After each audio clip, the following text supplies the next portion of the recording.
Hello साथियों, आज हम लोग बिहार शिक्षक भर्ती के लिए तीसरा प्रैक्टिस सेट करने वाले हैं, जिसमें हम लोग देखेंगे सामान्य जागरूकता, सामान्य विज्ञान, सामाजिक विज्ञान, भारतीय राष्ट्रीय आंदोलन, भूगोल और पर्यावरण के क्वेश्चन के बारे में डिस्कस करेंगे। तो बिना समय गंवाए हुए हम लोग स्टार्ट करते हैं, पहले क्वेश्चन की तरफ बढ़ते हैं।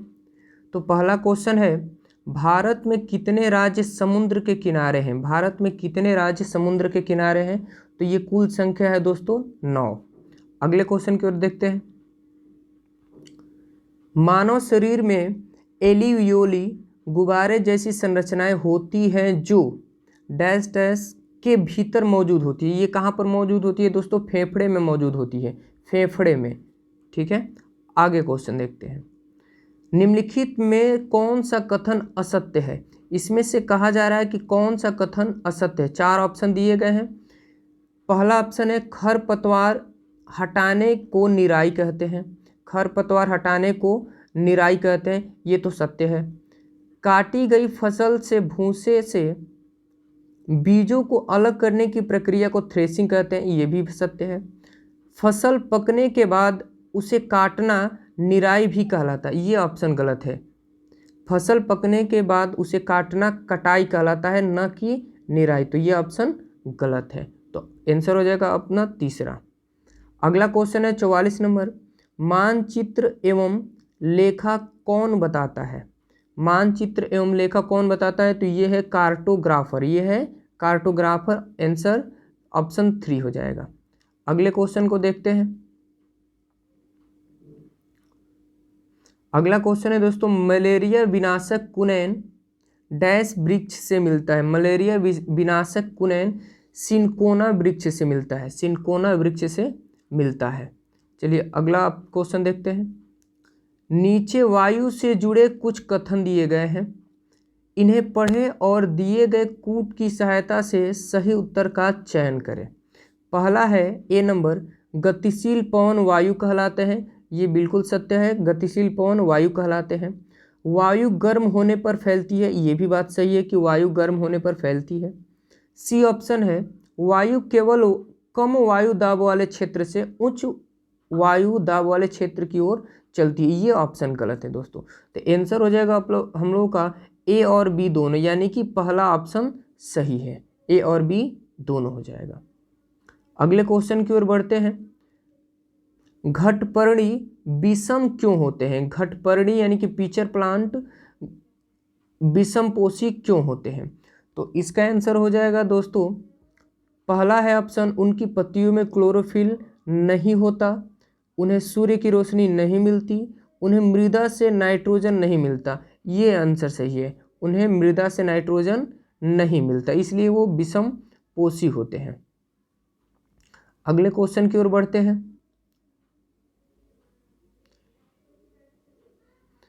चांगपा के बारे में निम्नलिखित में से कौन सा कथन असत्य है? चांगपा के बारे में निम्नलिखित में कौन सा कथन असत्य है? तो इसमें ऑप्शन है पहला, चांगपा घुमंतु लोग हैं, ये भी सत्य है, चांगपा घुमंतु लोग हैं। बकरियां ही इनकी सबसे बड़ी पूंजी है, ये भी सत्य है। यह हमेशा एक जगह पर टिक कर रहने वाली जनजाति है, ये बिल्कुल गलत है, ये हमेशा घूमती रहती है। तो ऑप्शन हो जाएगा हम लोग का दोस्तों सी। अगले क्वेश्चन की तरफ बढ़ते हैं।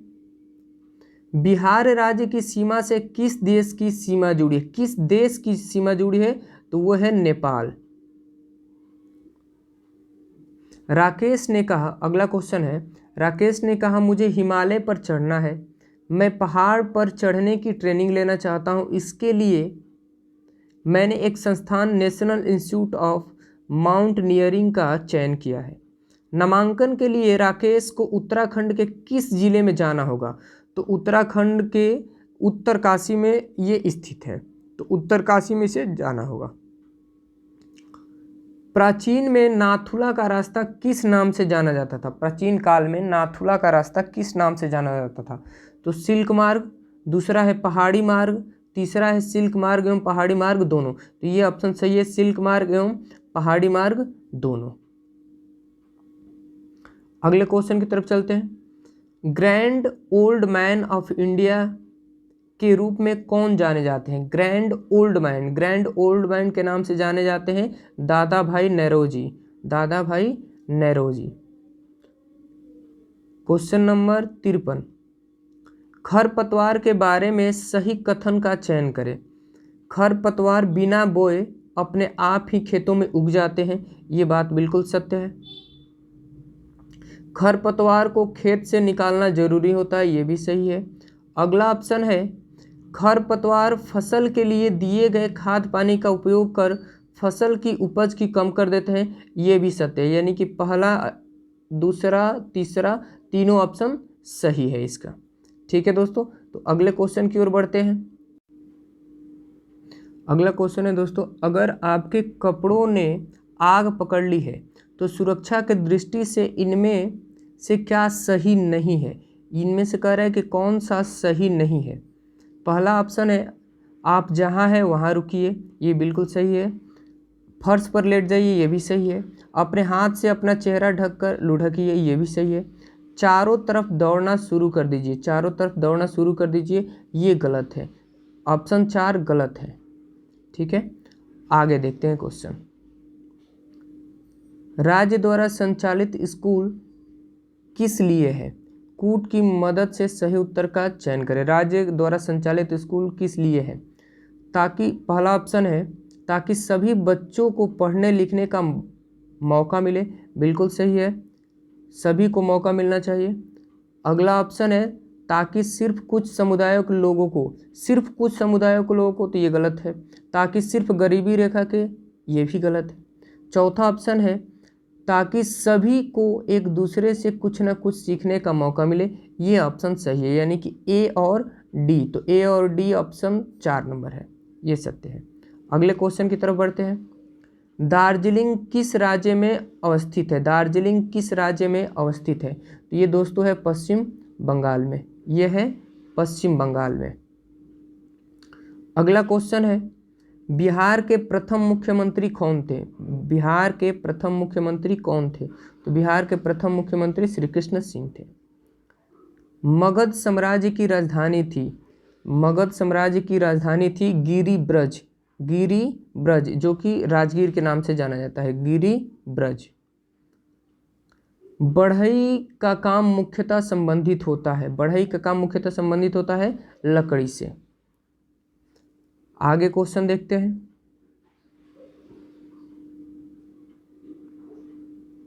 23.5 डिग्री उत्तरी अक्षांश का प्रचलित नाम है, 23.5 डिग्री उत्तरी अक्षांश का प्रचलित नाम है कर्क रेखा। क्या है दोस्तों? कर्क रेखा। अगला क्वेश्चन देखते हैं। निम्नलिखित में से कौन पानी के साथ घोल बनाता है? तो पानी के साथ घोल कौन बनाता है? नमक, ऑप्शन 3 सही है। फूली हुई पूड़ी तेल में तैरती है, फूली हुई पूड़ी तेल में तैरती है क्योंकि, पहला ऑप्शन है आटा तेल से हल्का होता है, ये गलत है। पूड़ी में हवा भरी होती है, ये भी गलत है। पूड़ी में वाष्प भरा रहता है इसलिए तैरती है, ये सही है, ऑप्शन 3 सही इसका। 63 नंबर क्वेश्चन। कुछ प्लास्टिक ऐसे हैं जिन्हें एक बार सांचे में ढाल दिया जाता है तो उन्हें उष्मा देकर गर्म नहीं किया जा सकता, ऐसे प्लास्टिक कहलाते हैं। तो ऐसे प्लास्टिक कहलाते हैं थर्मोसेटिंग प्लास्टिक, ऐसे प्लास्टिक कहलाते हैं थर्मोसेटिंग प्लास्टिक। एक मनुष्य, अगला क्वेश्चन है, एक मनुष्य दीवार पर बल लगाकर उसे विस्थापित करने में असमर्थ है, तब ऋणात्मक कार्य होता है? नहीं। न्यूनतम धनात्मक कार्य होता है? ये भी नहीं है। कोई कार्य नहीं करता, ये सही है, कोई कार्य नहीं करता। टीबी से बचने हेतु कौन सा टीका, टीबी से बचने हेतु कौन सा टीका सही है? तो इसके लिए टीबी से बचने के लिए बीसीजी का टीका लगता है, सेकेंड ऑप्शन सही है। निम्नलिखित वक्तव्यों पर विचार करें और कूट की सहायता से सही उत्तर का चयन करें। पहला है सूक्ष्म जीवों द्वारा संदूषित भोजन से खाद्य विषाक्तन हो सकता है, ये बिल्कुल सही है। तेज धूप में रखी ब्रेड पर कवक आक्रमण कर देते हैं, ये गलत बात है, ये ऑप्शन गलत है, यानी कि ऑप्शन ए सही है। उसके बाद तेल एवं सिरके में जीवाणु रह सकते हैं, इसके लिए इसका उपयोग अचार को संदूषण से बचाने के लिए किया जाता है, अगला ऑप्शन है जीवाणु की वृद्धि को रोकने के लिए मांस तथा मछली को सूखे नमक से ढक देते हैं।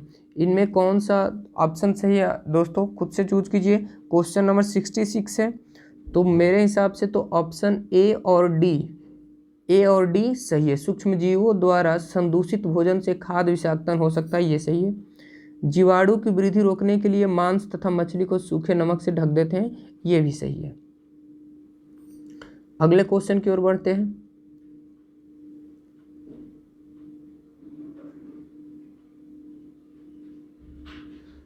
अगला क्वेश्चन है बिश्नोई जनजाति भारत में किस राज्य में निवास करती है?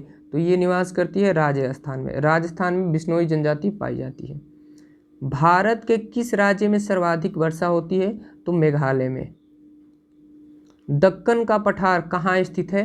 तो भारत में स्थित है। ये दक्कन का पठार भारत में स्थित है। निम्नलिखित कथनों पर विचार करें और नीचे दिए गए कूट की सहायता से सही उत्तर का चयन करें। इसमें 4 कूट दिए हुए हैं, इसमें से हमें सही ऑप्शन को चुनना है। जब एक ही किस्म के पौधे किसी स्थान पर बड़े पैमाने पर उगाए जाते हैं तो इसे फसल कहते हैं, ये सही है।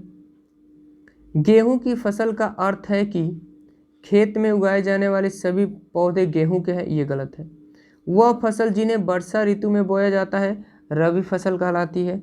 शीत ऋतु में उगाई जाने वाली फसलें खरीफ फसलें कहलाती है। चूज कीजिए आंसर कौन सा सही है 70 का। तो मेरे हिसाब से पहला तो सही है। दूसरा, गेहूं की फसल का अर्थ है कि खेत में उगाए जाने वाले सभी पौधे गेहूं के हैं, ये भी सत्य है। तो 17 का पहला और दूसरा आंसर सही है, यानी कि ऑप्शन हो जाएगा केवल ए और बी। नोवाक जोकोविच किस खेल से संबंधित है? नोवाक जोकोविच किस खेल से संबंधित है? तो ये टेनिस से संबंधित है, टेनिस से। घेघा रोग में व्यक्ति के डैश पर सूजन आ जाता है, गर्दन पर। घेघा रोग में व्यक्ति के गर्दन पर सूजन आ जाता है, तो ये हो गया ऑप्शन चौथा ऑप्शन सही है। किस शहर में लिंगराज मंदिर स्थित है? किस शहर में लिंगराज मंदिर उपस्थित है? तो वो है भुवनेश्वर में। वो कहाँ पर है दोस्तों? भुवनेश्वर में। अगला क्वेश्चन देखते हैं। अगला क्वेश्चन दोस्तों है किसी ठोस पदार्थ के सीधे वाष्प में बदलने की प्रक्रिया कहलाती है उदातीकरण। उदातीकरण यानी कि ऑप्शन बी सही है। इसको ऊर्ध्वपातन भी बोलते हैं, इसको ऊर्ध्वपातन। ठीक है दोस्तों, अगला क्वेश्चन देखते हैं। किसने YouTube का प्रतिस्पर्धी वॉच शुरू किया? किसने YouTube का प्रतिस्पर्धी वॉच शुरू किया? तो ये किया था फेसबुक ने। मैं एक ऐसे राज्य के जंगल के क्षेत्र में रहता हूँ जहाँ पर खेती योग्य भूमि पर सबका अधिकार है, परंतु किसे कितनी जमीन खेती के लिए दी जाएगी उसके लिए लॉटरी निकाली जाती है। मैं किस राज्य में रहता हूँ? तो ऐसा मिजोरम में होता है कि खेती करने के लिए वहाँ पे लॉटरी निकाली जाती है कि कितना खेत मिलेगा।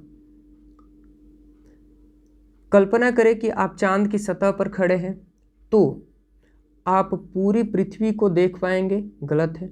आप पृथ्वी को आंशिक रूप से देख पाएंगे, ये सही है। आप पृथ्वी को आंशिक रूप से देख पाएंगे। डेंगू बीमारी कैसे होती है? डेंगू बीमारी होती है एडिस मच्छर से। एडिस मच्छर के काटने से डेंगू बीमारी होती है। एडिस मच्छर के काटने से डेंगू बीमारी होती है। अगले क्वेश्चन की तरफ बढ़ते हैं।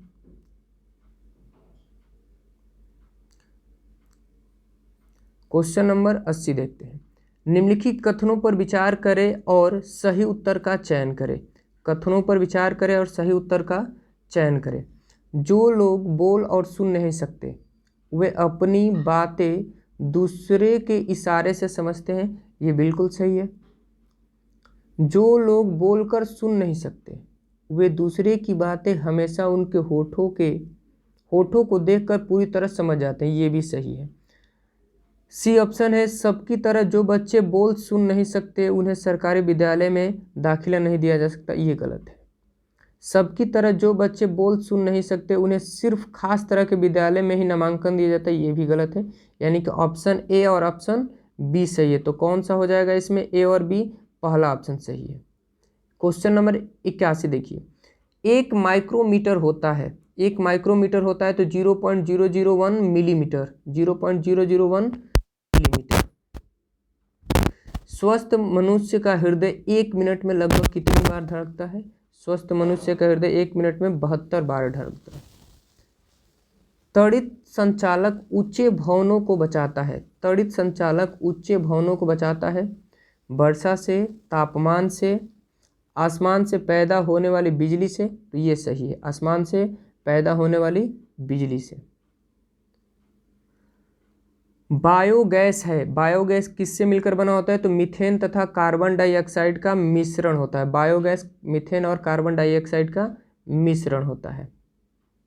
भारत का लौह पुरुष किसे कहा जाता है? भारत का लौह पुरुष सरदार वल्लभ भाई पटेल को कहा जाता है। अगला क्वेश्चन है दोस्तों, गुप्त काल में किस शासक को भारत का नेपोलियन कहा जाता है? गुप्त काल में किस शासक को भारत का नेपोलियन कहा जाता है? तो वो है समुद्रगुप्त, वो है समुद्रगुप्त, चौथा सही है। अगला क्वेश्चन देखते हैं 88, कौन सा ग्रह लाल ग्रह कहलाता है? कौन सा ग्रह लाल ग्रह कहलाता है? तो हम सभी को पता है, मंगल ग्रह। बिहार बंगाल से कब पृथक हुआ? बिहार बंगाल से कब पृथक हुआ? 1912 में।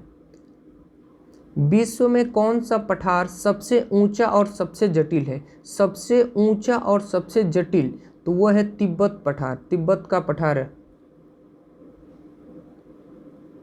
ऊष्मा विकिरण को मापने के लिए किसका उपयोग किया जाता है? ऊष्मा विकिरण को मापने के लिए किसका उपयोग किया जाता है? तो वो किया जाता है कैलोरीमीटर, यानी कि तीसरा ऑप्शन सही है।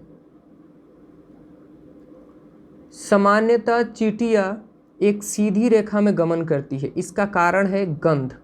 सामान्यतः चींटियां एक सीधी रेखा में गमन करती है, इसका कारण है गंध के कारण एक दूसरे के पीछे पीछे चलती है। भारत के सबसे बड़े किले का नाम बताइए। भारत के सबसे बड़े किले का नाम बताइए। तो वो है चित्तौड़गढ़ का किला, चित्तौड़गढ़ में, चित्तौड़गढ़ का किला।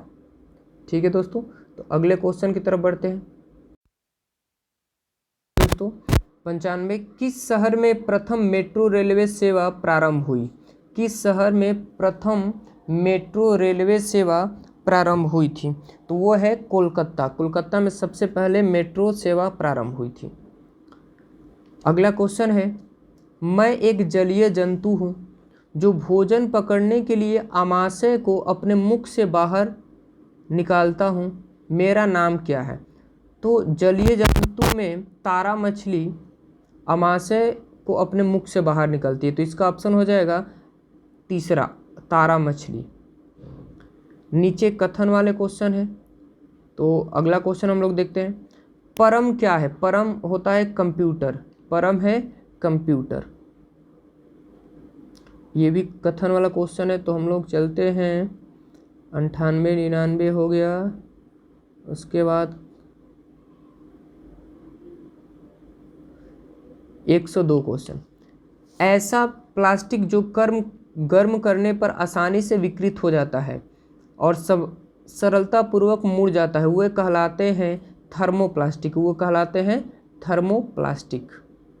भारतीय विज्ञान संस्थान स्थित है, भारतीय विज्ञान संस्थान स्थित है, तो भारतीय विज्ञान संस्थान कहाँ पर स्थित है? तो बेंगलुरु में, बेंगलुरु हो जाएगा इसका सही आंसर। अगले क्वेश्चन को देखते हैं। पेशियों में थकान किस कारण होती है? पेशियों में थकान किस कारण होती है? CO2 के कारण, मायोसिन के कारण, लैक्टिक अम्ल के कारण। तो लैक्टिक अम्ल के कारण, ये सही आंसर है। उदासीन विलयन का pH मान कितना होता है? तो उदासीन विलयन का pH मान दोस्तों पता है 7 होता है। बिहार में तेल शोधक कारखाना कहाँ है? बिहार में तेल शोधक कारखाना कहाँ है? तो वो है बरौनी में। बिहार में तेल शोधक कारखाना बरौनी में स्थित है। जैव गैस के मुख्य घटक क्या है? जैव गैस के मुख्य घटक है दोस्तों मीथेन और कार्बन डाइऑक्साइड। मीथेन और कार्बन डाइऑक्साइड। मलेरिया के मच्छर दिन में किस समय काटते हैं? तो मलेरिया के मच्छर दिन में किस समय काटते हैं? तो शाम 5 बजे से सुबह 5 बजे के बीच। ये रात को ही काटते हैं, शाम 7 बजे से सुबह 5 बजे के बीच। तो ऑप्शन ए सही है। पानी के अंदर ध्वनि तरंगों को मापने के लिए इस्तेमाल किए जाने वाले उपकरण का नाम बताइए। तो उसको कहते हैं हाइड्रोफोन। उसको क्या कहते हैं? हाइड्रोफोन। पानी में ध्वनि तरंग को मापने वाले यंत्र को हाइड्रोफोन कहते हैं। निम्नलिखित में से क्या मानव में ऊर्जा और सामग्री का स्रोत है? मानव में ऊर्जा और सामग्री का स्रोत भोजन है। भोजन करते हैं तो हमें ऊर्जा मिलती है। भारत में पहली तार लाइन किन 2 स्थानों के बीच बिछाई गई थी? तार लाइन सबसे पहले कहाँ बिछाया गया था? तो कलकत्ता से आगरा। कलकत्ता से आगरा बिछाया गया था। 112 नंबर कथन वाले क्वेश्चन है। तो आगे बढ़ते हैं हम लोग। अगला क्वेश्चन है दोस्तों, ऑस्ट्रेलिया में एक पेड़ पाया जाता है जिसमें पत्तियां बहुत ही कम पाई जाती है। इसकी जड़ें जमीन में गहरी जाती है जब तक कि पानी तक न पहुंच जाए। यह पानी पेड़ के तने में जमा होता रहता है। जब कभी पौधे वाले इलाके में पानी नहीं होता तो वहाँ के लोग इनके तने के अंदर पतला पाइप डालकर पानी निकाल लेते हैं। यह पौधा किस नाम से जाना जाता है? तो ये पौधा नाम से कौन से जाना जाता है? इस पौधे का नाम है रेगिस्तानी योग। रेगिस्तानी ओक इसको बोलते हैं, जो अपने तने में पानी को जमा करके रखता है। अगला क्वेश्चन है, भारत की किस प्राचीन नृत्य शैली को सादिर कहा जाता है? भारत के किस प्राचीन नृत्य शैली को सादिर कहा जाता है? तो वो है भारतनाट्यम। भारतनाट्यम। अगले क्वेश्चन की ओर चलते हैं। उस ग्रह का नाम बताइए जो सौर मंडल में अन्य ग्रहों से विपरीत दिशा में चलता है। जो अन्य ग्रहों से विपरीत दिशा में चलता है, तो विपरीत दिशा में चलने वाला यूरेनस है। याद रखिएगा, सबसे इंपॉर्टेंट है। उस ग्रह का नाम बताइए जो सौर मंडल में अन्य ग्रहों से विपरीत दिशा में चलता है, तो यूरेनस। कुछ फूलों का प्रयोग सब्जियों के रूप में होता है। निम्नलिखित में सही का चयन करें। कचनार का फूल, इसकी भी सब्जी बनती है। सहजन के फूल, इसकी भी सब्जी बनती है। केले का फूल, इसकी भी सब्जी बनती है। रेफ्लेसिया का फूल, इसकी सब्जी नहीं बनती है शायद। तो ऑप्शन हो जाएगा हम लोग का ए, बी और सी, तीनों सही है। तो तीनों ऑप्शन किस में है? ऑप्शन 3 में, ए, बी और सी। आप एक ऐसी जगह घूमने गई हैं जहां आपको नारियल तेल में बनी हुई समुद्र की मछली परोसी गई। बताइए आप किस जगह घूमने गई हैं? तो ये आंसर हो जाएगा गोवा में। गोवा में नारियल के तेल में मछली पकती है। किसने कहा असंभव शब्द मूर्खों की डिक्शनरी में पाया जाता है? किसने कहा असंभव शब्द मूर्खों की डिक्शनरी में पाया जाता है? तो ये कहे थे नेपोलियन ने कहा था। नेपोलियन ने कहा था असंभव शब्द मूर्खों की डिक्शनरी में पाए जाते हैं। नीचे कथन है, नीचे 2 कथन दिए गए हैं। दिए गए विकल्पों में सही उत्तर का चयन करें। पहला कथन है, पर्याप्त ऊंचाई पर वायु इतनी ठंडी हो जाती है कि इसमें उपस्थित जलवाष्प संघनित होकर छोटे छोटे जल की बूंदों, जिन्हें जल कणिका कहते हैं, में परिवर्तित हो जाती है। ये ऑप्शन बिल्कुल सही है। कथन, पहला कथन सही है। अगले कथन को पढ़ते हैं। छोटी जल कणिकाएं जो वायु में तैरती रहती है हमें बादलों के रूप में दिखाई देती है। ये भी सही है। तो ऑप्शन कौन सा हो जाएगा? पहला, कथन 1 और कथन 2 दोनों सही है। तो ऑप्शन ए, पहला ऑप्शन सही है। तो दोस्तों आज हम लोग का 120 क्वेश्चन कंप्लीट हुआ। अगर आपको इस वीडियो से संतुष्टि मिलती है, अच्छा लगा है, तो लाइक करें, सब्सक्राइब करें और वीडियो को शेयर करें। अगले दिन हम लोग एक अगला सेट लेके आएंगे। तब तक आप लोग तैयारी करते रहें और पढ़ाई करते रहें।